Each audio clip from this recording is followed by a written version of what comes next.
Before you go ahead. I want you to know this. I never really told you this. One of my favorite things is listening to you say, stumble through the greetings from the prison industrial complex, which you never like fully fuck up, but there's always like a little thing that keeps it from being like a 10-point score, like if you were on the doing a floor routine in gymnastics or something. You didn't quite, you know what I'm saying? So it's always my favorite thing to be like, oh, you put a little pause there. You kind of, I never told you that. I love it. No, and I think there's one coming up where I'm like, greetings from the Prison Industrial Complex podcast. This is the Notes from the Pen podcast. And I'm going to leave that shit in there just because I bungle every fucking intro, and I'm like, even one of them, I'm like, greetings from the Prison Industrial Complex, and I'm like, yeah, fucking. I might actually draw attention to it at some point, depending on when I notice a good, because I can't help but laugh sometimes. Like I pull the phone away. I can't help but leave them in because I'm like, yeah, warts and all. Like I could redub that, and make that. I mean, that'd be nothing for me to do. And send it to Mama C. Be like, hey, use this instead. But, you know, why would I do that? All right, let's get this shit going. If you feel you're being victimized or extorted by this prisoner, please contact customer service at 855-466. All subject matter in the preceding podcast is entirely alleged and not admissible in a court of law. A recklessly minimal effort has been taken to change the names and details of any guilty parties. And just in case you rat bastards get any ideas, the hosts of this podcast are notorious and well-documented liars with no legally admissible credibility. This is Mama C, and you're listening to Notes from the Pen podcast. Welcome to prison, bitch. Greetings from the Prison Industrial Complex. This is the Notes from the Pen podcast. This is the captain of the ship, Freddie Schnertz. Of course, I've got our favorite convict on the phone here. What's up, Chino? Hey, that was a perfect intro. First time. I'll redo it. 20 beep. So my bunglesome intros out of the way. Today, we're going to do a little bit, I don't know if it's any different podcast, but it's in our, I don't know if it's in our wheelhouse, but it's definitely in our lane. We've been getting some listener feedback that wants to know a little bit more about how Bobby was able to turn his real negative cynicism into more of a positive glass half full type of thought process, and still keep his cynicism, but at the same time, you know, I mean, finding freedom in prison that's kind of a big deal. A lot of the feedback we're getting has to do with meditation or how Bobby looks at certain things now and how that's different than how he used to look at things. So I'd like to get into that, maybe chop it up, maybe annoyingly positive will come out. You know, we'll see. What's up, Bobby? So I'm doing all right and, you know, living the fucking dream. But as you were saying, like people have been asking about certain things and that's inspiring and it's cool and it's also, I don't know, a lot of responsibility, I guess. But when I like after I started making some personal growth and like after some of the realizations I came to about life and perspective and, you know, all the important things, I remember having this like I still have it a little bit, but this like regret of the thought like, man, I really needed someone to tell me I wish I could tell my younger self these things. Right, and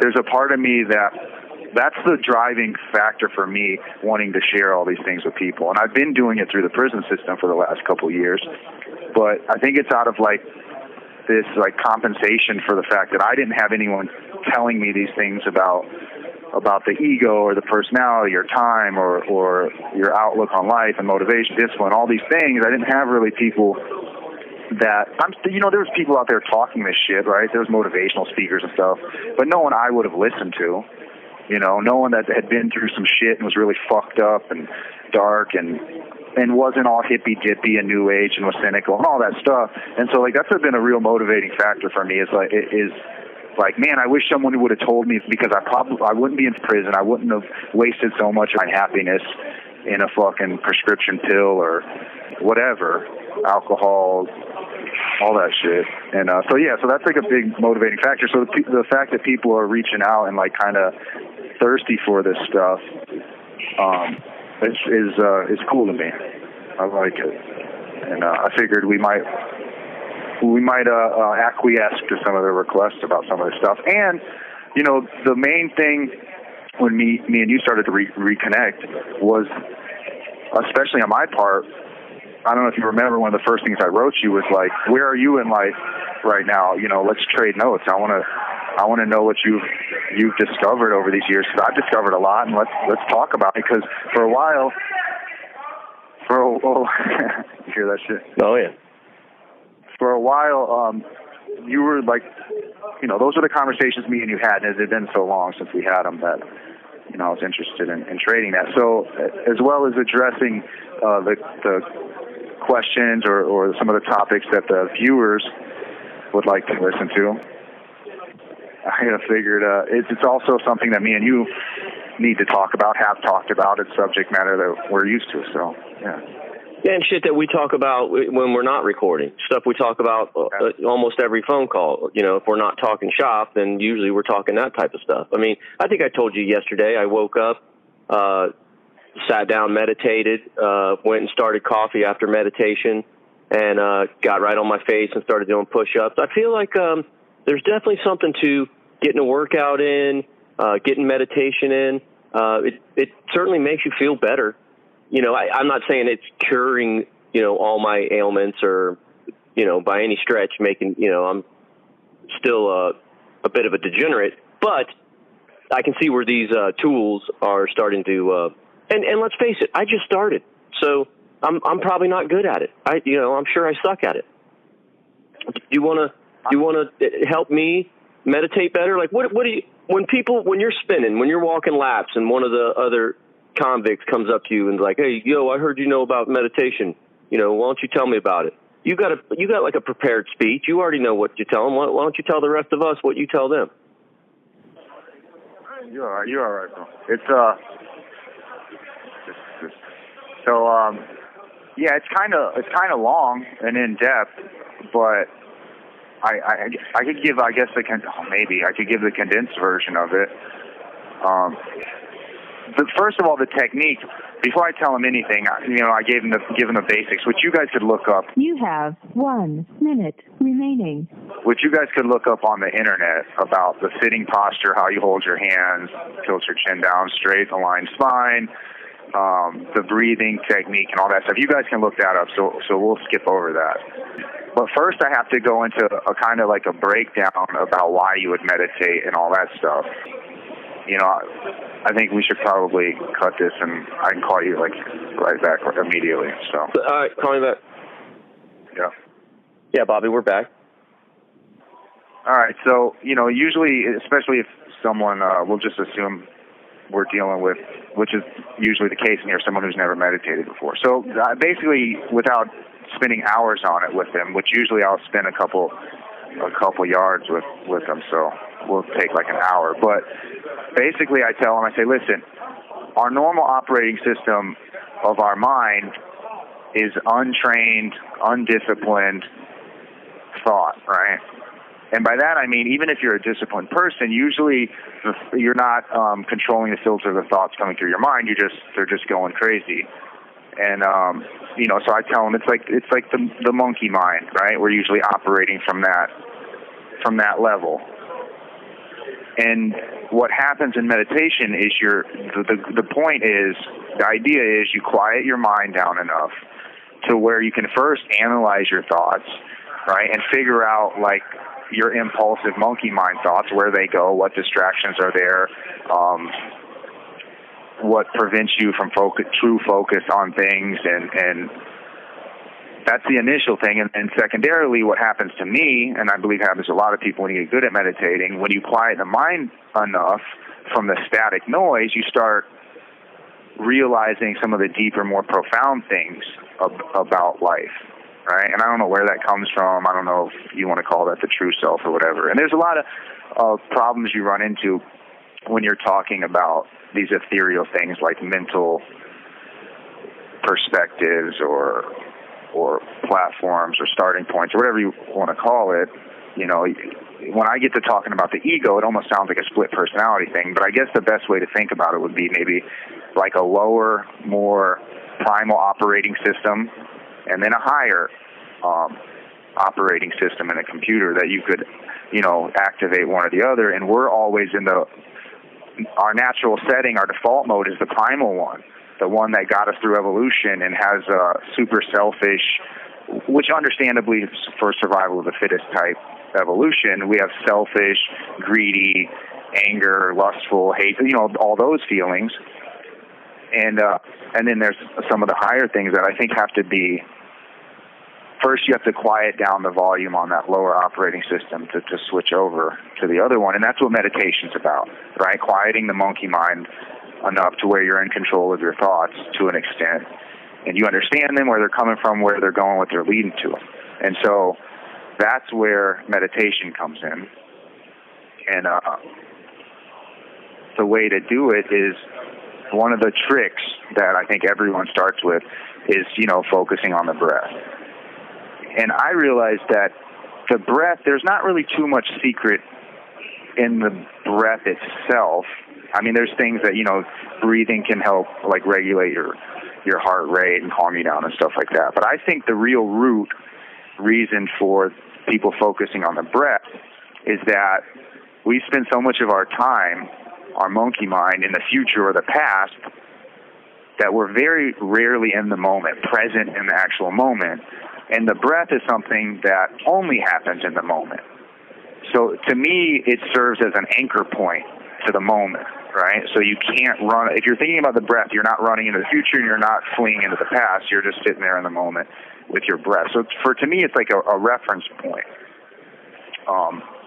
The breath is. And there's multiple types. There's two types. There's more, but two main types of meditation, which is like mindfulness, single-pointed meditation, where you're watching your thoughts and coming back to the breath. And then there's contemplative meditation, which I get a lot out of contemplative meditation, where I focus on love or compassion or ego or self-esteem, whatever the subject matter is. But they're in tandem. So I'll do single-pointed meditation to calm and slow my mind, and then I'll shift over with a clear mind without all the static into contemplative meditation, and that's when I have a lot of my realizations, my deeper realizations. And I like to use the puppy analogy. That's what I give people. I say, so your untrained, unfettered mind is like a puppy on a leash, right? And the breath is just the heel position. So you put a puppy on a leash for the first time. It's just a loose puppy. It's never been put on a leash. So you start meditating, that's putting it on a leash. When you put a puppy on a leash, it's just going to run, and it doesn't understand the leash. You know, like I'm sure when you first got Duber, she's just choking herself trying to lead you and get away and chase butterflies and what have you. And the breath is the heel position. So when your mind starts chasing butterflies or thoughts or ideas or anything other than being present in the moment, you have to snap the leash and pull the dog back into heel position. And what's going to happen when you do that to a puppy? It's not going to sit there. It's going to sit in the heel position for 1 second until it sees a squirrel or a bird, and then it's off again. Boom. And you don't get mad. This is what I tell new people. You don't get mad. You don't get frustrated at the puppy. You don't beat the puppy. You understand it's a puppy, and it's new to this. So you bring it back to heel position. And you might have to when you first start with a puppy, you got to do that over and over and over and over again. But eventually, if you stick with it enough, the puppy learns to sit there for a little bit, and it sits there longer and longer. And as it gets distracted, you watch what it gets distracted for. You're like, oh, my mind gets distracted by this puppy gets distracted by squirrels, or, you know, whatever the equivalent is. And then that's like, I've learned to use that as like an arrow pointer of shit I need to work on. So originally for me, when I'd meditate in my cell, my ego would tell me, like, hey, you look stupid right now. Like, people are probably walking by your cell door looking in at you. You look stupid. Just stop. Do it later. Do it later when everyone's asleep, and all these excuses, right? So I would notice that would be the thing. That would be the thing my puppy chased, like insecurity or my social perception or standing or whatever. So that was something to work on. So eventually you keep getting that puppy into a heel position long enough to where it starts to sit there. And when it sits there and listens, then you can start training your dog. And then there's all kinds of things that open up from that. But that's like the short version of the basic spiel I give people on meditation. Yeah, I'm nowhere near contemplative meditation yet. Maybe I'm still learning. Maybe I'm through your metaphor here. Maybe I'm still learning how to be on the leash. I'm still chasing squirrels sometimes because, when you're beginning, you get all these different thoughts and you're like, okay, who cares? Just let it go. Just let that one go. Go back to your breath. Go back to your breath. Go back to your breathing. And I don't know. That's how far along I am. Not very advanced whatsoever. But it does seem, some days I have, are better than others. Some days I'm like, wow, I feel great. But, I'm going to do some push-ups. Yeah. That's the beginning, aspect. And I've had people come to me originally, and I've been, trying to perfect this little pitch to people or just ways to explain it. I've had people come back to me the next day and go, hey, I meditated. It didn't do nothing. And I'm like, all right, asshole, listen. If I give you a whole workout routine and tell you this whole workout routine because you want to put some mass on, you're not going to work out that night and come back to me in the morning and be like, hey, I look the same. Of course you look the same. Why would you think... You think you were going in the weight pit once and now you're going to come out like fucking Hugh Jackman in the Wolverine? Of course you look the same. This isn't like some secret thing that you can just do once and then the rest of your life's peachy. It's just like working out, man. It's just like anything in life. You know what I mean? You put the work in and then you get the results. And the more work and the more dedication you have, the better the results you see. And you also, kind of with what you're saying, you have to work up to it. You don't go in the weight pit and try to hit 300 pounds on a bench. You work up to that shit. And, so I think you're ready for contemplative meditation because you can't fuck it up. You spend 5 to 10 minutes, at least 10 minutes preferably, calming your mind, and then you choose a subject and you think about it. The greatest realizations of my life have been gained meditating, and they're invaluable. And I figured it'd be nice to maybe at some point talk about some of those things. That I've seen clearly with a calm, quiet mind. I've been able to understand my addiction more and my depression and all that stuff. Me and you have talked about that before. So let's get into it. Let's segue directly into the realizations that you yourself have been able to acquire through your meditation. Well, I think one of the first profound ones was understanding my addiction and where that came from. In a more complete way, instead of I have a chemical predisposition to addiction and I just like being fucked up. Because a lot of times that's what it feels like, right? It feels good to be high, so I like being high. But one of the things meditation lets me do is trace shit back to its root cause, to strip all the nonsense away and find out what's really going on. And for me, I realized addiction wasn't addiction was me self-medicating a deeper problem, which was depression, depression was really just a melancholy aspect of a meaningless life or a life without real meaning. There was a void. I feel like, I was thinking about this last night. I feel like we're all born with a void in us, but I don't know if we are. My little sister is just the most upbeat, bubbly, naturally happy person. I don't know if she definitely doesn't have the degree if she has it at all, but I feel like there's an incompleteness to us all that we all feel. And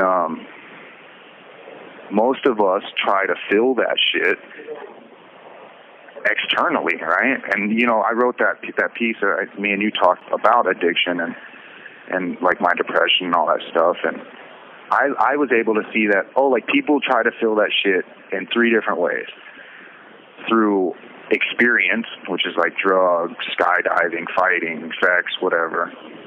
Material acquisition, just gaining nice shit. And then relationships with people.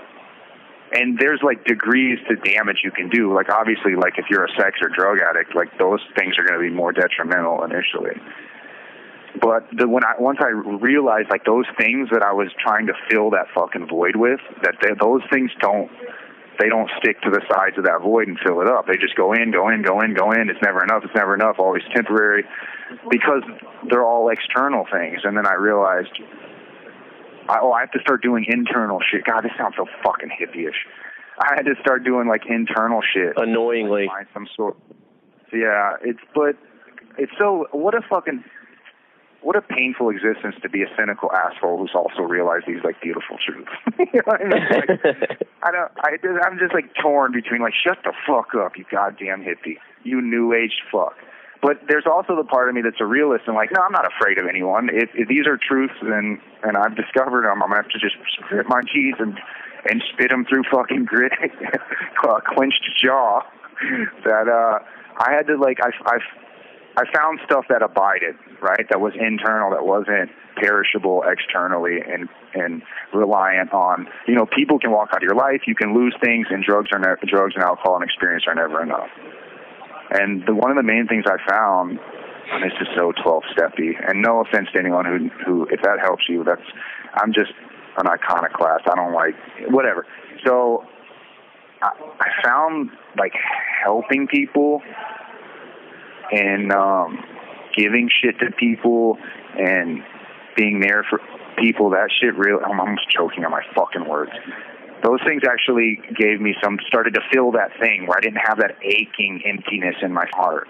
And when I talk to you, I feel like that's one of the things, you tell me if I'm wrong, that we kind of shared was that melancholy emptiness about the meaningless of life maybe, or you know? Yeah, but that was something we connected on when we were young. I mean, that's just part of me and your shtick together, you know? Or it always had been. Now it seems to be the tide changing. Obviously, it already changed for you, and it's, you know, you're trying to drag me along with it, and I'm you know, a bit resistant, but I'm also like, you have 1 minute remaining. Sticking my toe in the water. Yeah, which is all we can ask for. And I think, you know, the viewers should definitely know that this asshole, there's a lot of secret progress this guy's making, and because of the nature of our, like, half-jokingly competitive nature or relationship, he doesn't want to tell me. Because in some weird way, he needs to do this on his own. But I'm definitely giving him the map. He's just not letting me drag him through the woods. He's trying to do it on his own, which is fine, and I know that about you.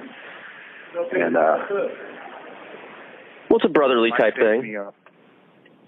Yeah. Listen, it might take me 5 more minutes to call you back unless I get someone to put me through. All right, I'll be here. All right. A prisoner at the Michigan Department of Corrections, Parnell Facility. Yeah, so that's one of the things meditation did for me.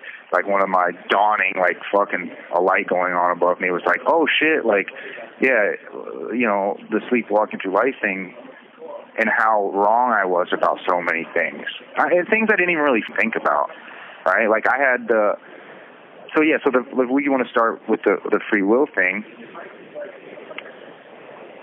I assumed you were born a glass half full person or a glass half empty person. And like, that's like my perspective on the secret or my take on the secret to life at its simplest form is, are you a glass half full, not even half full, are you a glass like all the way fucking full person, or are you a glass half empty or all the way fucking empty person? Like that whole thing is the secret to everything. Now, that's oversimplifying it because there's things you have to do to be able to control that. But I realized that, that can be a choice. Like, you can train yourself into shifting. Like, where you start out might be, you might have a predisposition to be a pessimist or an optimist or whatever.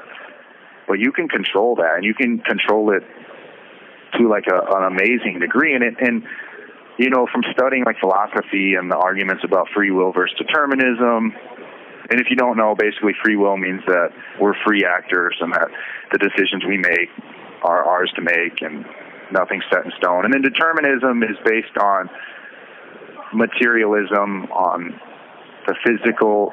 Every action, including our thoughts, are just a set of dominoes of physical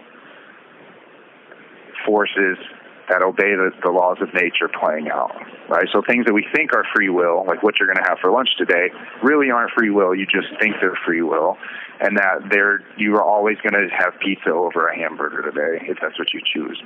And if you were able to line up the dominoes of every molecule in the universe all the way to the beginning of time, it would always play out like that. So free will is an illusion. That's what determinists think. Now, those are both like huge. There's a huge chasm in between, but most people either believe in one or the other. And a lot of determinists would say, well, you can't. If there's any free will, then there's no determinism. And I think that there's something in between. I think that if you're not completely self-aware, conscious of your actions, that we do act deterministically. On a base level, most of us do anyways. If you hit your thumb with a hammer, you don't choose to whatever curse words you throw out from the right part of your basal ganglia. If you say bitch, you're not just choosing to do that. That's deterministic. But I think that somewhere along the evolution of the human mind, that there's an island of free will, and that we have free will, but we have to step outside ourselves and stop acting deterministically to do that. So that's what meditation helped me to do. And the highest form of that, I realized, depending on how much of that's real, you could argue that, like, no, you just think that, whatever. But in my mind, one thing that's non-arguable, the only thing we might actually have control of, because you can make arguments that it's not circumstance. It's not the shit that happened to me that night and Joe when he got into the car wreck and all that stuff. But the one true act of free will that we actually do have might just be the only act of free will that we have, which is controlling how we perceive the situations that happen to us and what we do with them, not causing them to happen or avoiding them, which that's up for debate too. So that's like one of the things that I realized is that if that's true, and if I can control if I'm a glass half full or glass half empty person, I'm going to be that other thing. And so I started to deconstruct my conditioning as to defining an experience as good or bad, right? Because we're told, we have these boxes we like to push shit in. So we get fired, we're like, oh, that goes in a bad box, that's something bad. We find $20, oh, that's something good, that goes in a good box. And then our perception's reality. So if you believe that and you put that shit there, then of course it becomes a self-fulfilling prophecy. But I realized that I was mistaking terms like difficult, arduous, maybe a little painful as bad is defining a bad experience, and shit like easy, fun, enjoyable is defining a good experience. And when I realized, oh no, that's just a false assumption. Actually, it's quite inverse usually, because drugs initially are fun, easy, and enjoyable, and working out is fucking strenuous, difficult, and at times painful.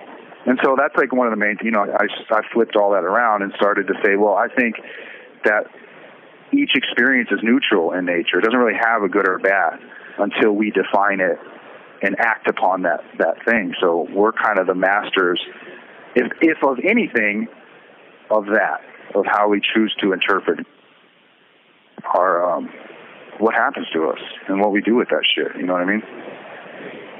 Right. So through meditation, through doing things for others, through working out your mind and your body, you can change your perception, and a long, arduous, boring podcast could actually be good.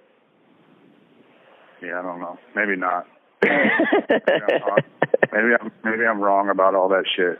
The problem is each one of these individual things could be its own fucking podcast, right? It could be its own thing, but I'm trying to simplify them, because meditation, if you're gonna do things it's easy to say oh yeah, being paralyzed from the waist down, look at that as a glass half full thing. That's real fucking easy to say. How the fuck are you gonna do that? And it takes the realizations you've gained from me personally through intense meditation, of really being brutally honest with myself about what is important in life, what I'm letting other people in society define for me as good and important, and what actually is. And until you get inside that fucking tangle of knots that is your mind and start unraveling some of that shit and understanding the way your mind works, then that's impossible to do. But if you put enough work in, you can do it. I mean, I'm fucking doing it in here.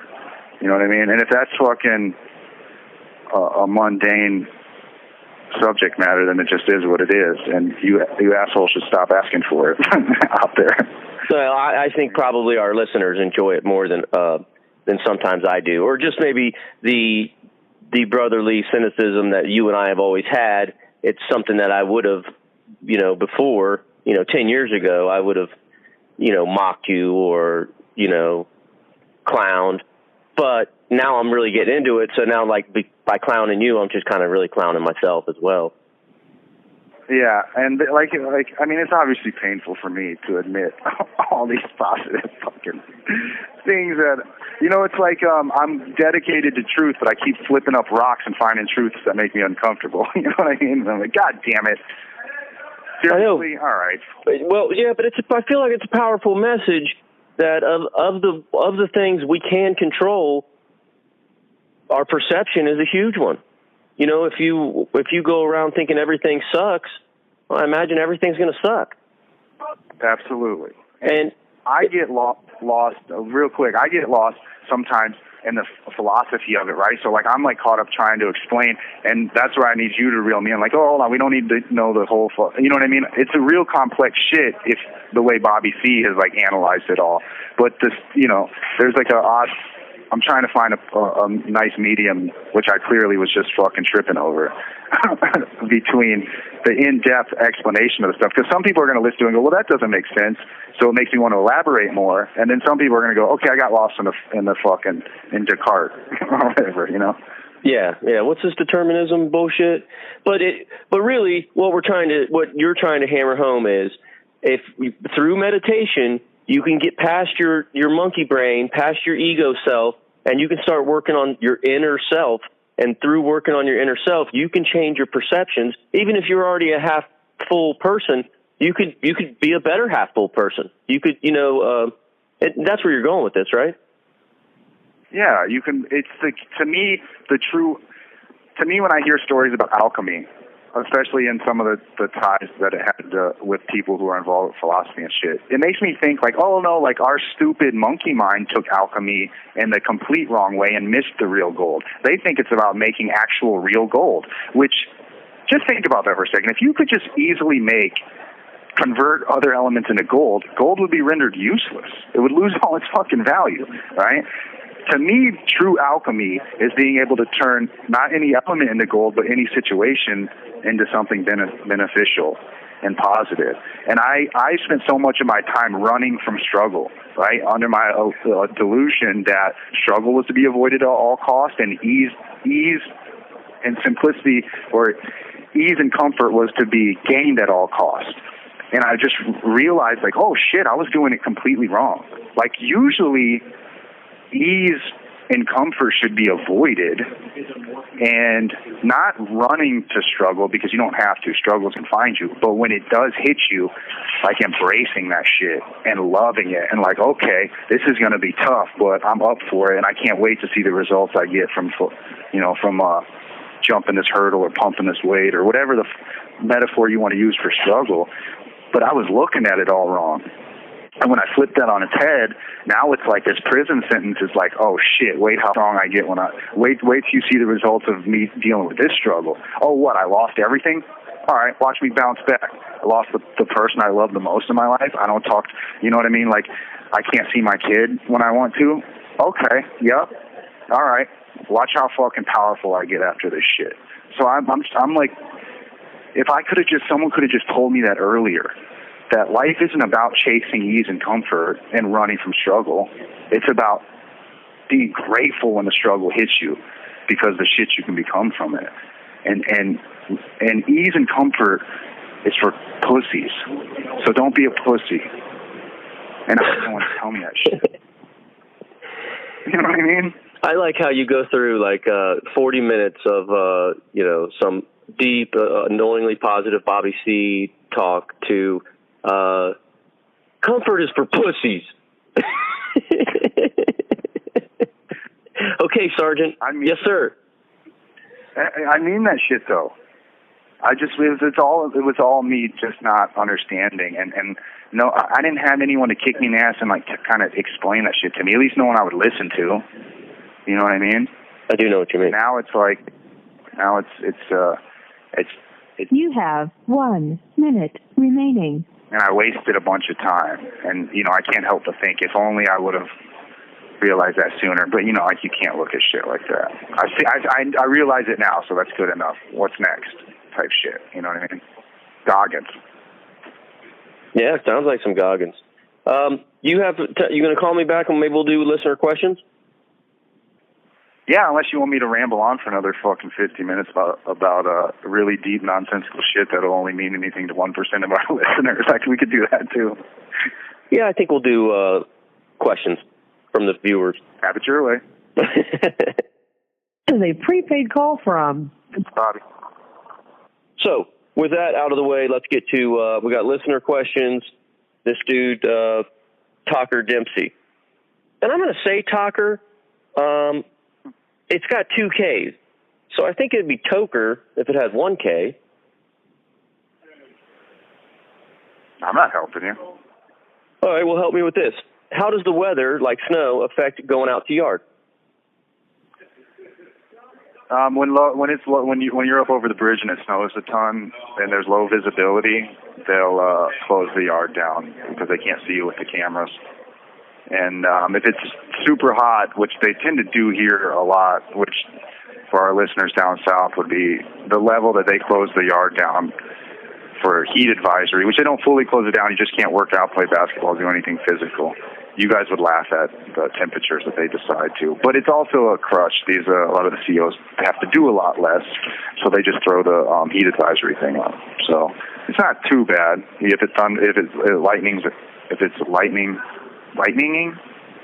lightning's striking outside while we're out there, they close it down, and we have to come in. So, yeah, it's not too bad, the weather shit. It's, kind of makes sense. If the weather's so nasty that you don't really want to go out, then you're probably not allowed out anyway. Are you allowed any meds from the store? Tylenol, no spray, allergy meds? Yep, all that stuff. All right. One of the things is, and this isn't anything that would change or would be divulging too much information. When you're in the hole in level 4, I'm still here. I guess if you order the over-the-counter allergy tabs and you take, 15, 20 of them, you get a dirty, fucked up high. Yee. And people like doing that, which just says a lot about us in here. Yikes. Yeah. And reasons to skip the prison reform episode because we don't deserve to leave. Prison reform episode, which should be coming soon. How bad is the suicide rate where you've been? Yeah, I haven't seen any. There was this dude when I was at Oaks named Country. This is kind of interesting. Let me go into it real quick. He was in level 2 with us. He got caught on a visit, allegedly smuggling, being handed some stuff, so they shot him back to level 4. He was actually locked 2 doors down from me. Muslim dude, black dude with dreads. He was cool, man. I actually drew a couple tattoos up for him. And so he goes back over to level 4, and we hear he's dead, like he killed himself. And we're like, holy shit. So come to find out, Joe got the inside scoop because Joe worked over in the school building, and the one cop that works, the CO that worked over there, knew and told him. So his girl had called up there because the visit thing, he caught the ticket, the smuggling thing during the visit, so they removed his visits for a while. So she was calling to find out when he was going to be able to get his visits back, and they were like, oh no, he's not going to be able to get his visits back for blah, blah, blah. They said a couple years or something. And she's like, well, he's going to come home in 2 years. And the guy said, what? No, he's not. You might want to check Otis, which is the website that says all that stuff. So she goes and finds out. Now, she had thought he was on his original bit. He was supposed to get out in a couple of years, like 2 or 3 years, whatever it was. But he had allegedly raped one of his bunkies and ended up catching a rape bit. So he got like 20 years added on him. He didn't tell her. So the next time he called, she was like, hey, you piece of shit. I know about this, that, and the other thing, and I'm never letting you see your kids again. So he stuffed a bunch of paper down his throat, took some substances, and hung himself. And country made an early release that way. But suicide's not a huge thing here. So someone did jump, but they shut the news channels off. Someone did kill themselves in quarantine right around, which is connected to us, but we don't get to see them. About 2 months ago, someone jumped off the fourth gallery. Yeah, I think over there. I think you mentioned that once or twice before. Is there is there a spending limit per month at the store? That's kind of $106 because we get stored every 2 weeks. Excuse me, every 2 weeks. So $106 every 2 weeks. They upped it to $150 because it's Corona shit for whatever reason. But they didn't up our $50 a month limit for us that are limited to $50 a month. Wow, why would they do that? And while we're limited to $50 a month, the prices on the store items keep going up every couple months, but our $50 limit doesn't go up. You know what I mean? So, so it's like Joe's one of those guys that hits store for $106 every store. So I can't use his store to go on. He's like, you can order property on my shit, but and then he goes for $106 on every store. He's probably going for $150 now. And then is out of food by the time the next store's coming, somehow. But he also skips meals and shit sometimes, too. So Tucker had one other question about whether or not, I guess when he was locked down doing a bit in a federal pen, he witnessed, I think he was at a halfway house afterward, and one of his roommates got all fired up on the phone with his girlfriend or something, and dude hurls himself through a window out in the yard, tears off, tries to rob a car. I think he was, I think they scooped him up the next day or something. But, he was wondering if you've witnessed or been privy to seeing if anybody has tried to, leave without being allowed to leave. We're not probably going to say the E word on the program. And if they do get, once they get caught trying, are they looked at as like a hero when they come back? Well, maybe by the very few people that actually see those people when they come back, maybe. Usually go to the hole for at least a year, and then you're in level 5 for years. Supermax. Especially if you're successful. Yeah, Supermax. When I first came down, I think I was in maybe a year. There was someone took flight, and they waited until the Super Bowl. There was snow everywhere. And shimmied out under a fence and made it down all the way to Indiana, I believe. And I think killed someone there, jacked a car and all that stuff, and then they brought him back. No one's heard or seen from that guy since. And there's also a legendary story here that I know people who were there, where guys hijacked one of the delivery trucks that delivers food or whatever they were delivering, and was driving it towards the fence, and one of the guys was hanging on the back. They shot and killed one guy before the truck could make it through the fence. That was the second fence. So they made a run for it. I think they were all doing life. But that's rare. Yeah, that's a harrowing story. Let's steal the bread truck and then get shot trying to ram fences on the way out. Yeah, I mean, I guess you got nothing to lose. People would ask that hypothetically, like to me, like, would you ever take flight? And absolutely not. You'd have to give everything up. You'd have to live on the I mean, the only reason to even consider that, in my opinion, was if you were never going to get out. If you were doing like 25 years and you're already 50 or something like that, that's no way to live. Yeah, always looking over your shoulder, always wondering, is today going to be the day? Yeah. That's some gnarly shit right there. All right, yeah, well, there's some T-Dimps questions. All right, we're going to wrap this up. Another wonderful episode. I'm not even sure what number we're up to. Yeah, I'm going to need a list of those so I can start like I said, I'm losing track of the shit.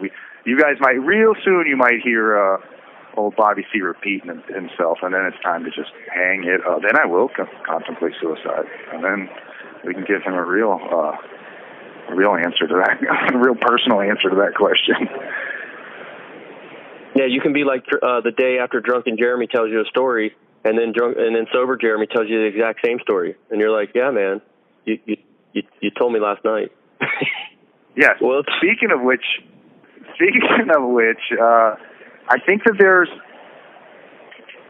the Patreon thing. Love the idea. The problem is enough content, which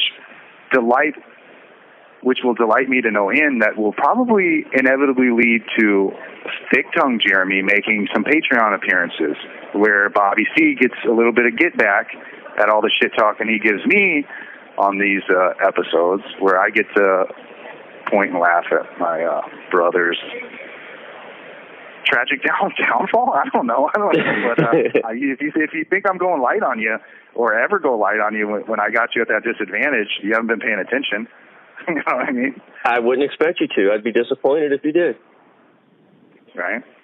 So expect that. So if you want to, I don't know how Patreon works, but if you want to subscribe and we do end up doing that, just be prepared for shenanigans, hijinks. We'll probably let Jeremy unleash Jeremy a little bit on his shticky stuff. Maybe we actually will call a phone sex line and, I don't know, get weird. All right, let's get out of here. Yep. We gone. All right, then. Listen, we're at our best when we're just peppering in the banter in between. It's such a weird, unique thing we got as far as like this show, right? Because there's like super heavy, deep, like meaningful, even when it's positive or negative, it's always like deeper shit, and then it's just peppered in with us like shit talking, like, you know what I mean, or being self-deprecating, or. You know what? One of my favorite dynamics. I have to cut you off, just because I got to get this out. One of my favorite dynamics that totally encapsulates me and you. You and have 1 minute remaining. Our history of riffing together is when I, like, out of the blue, I go, yeah, now we got a question from old Ghost Gerbs. And you're like, hey, listen, I don't know the man well enough to be calling him some sort of nickname. I don't know where you're going with this. So to answer Gigi's question, like, to me, that's perfect. Me set you up. You know exactly what to do. I don't know where you're going with it, but it happened, organically, but exactly like it always does. I don't know. That shit was funny to me. Goes over some people's heads, and some people get it. My favorite one so far is the Uber Lyft riff, because you set it up so perfect. You stretched the joke out to a place that I kind of was about to miss, about like leaving the Uber, and then I picked it back up. That was just so, like, that was us in the, firing on all cylinders at our best, to me. Twitter liked that a bunch too. Oh, did they? They said shit about it? Yeah, specifically, a couple people brought it up, like LOL at, Thank you for using GTL.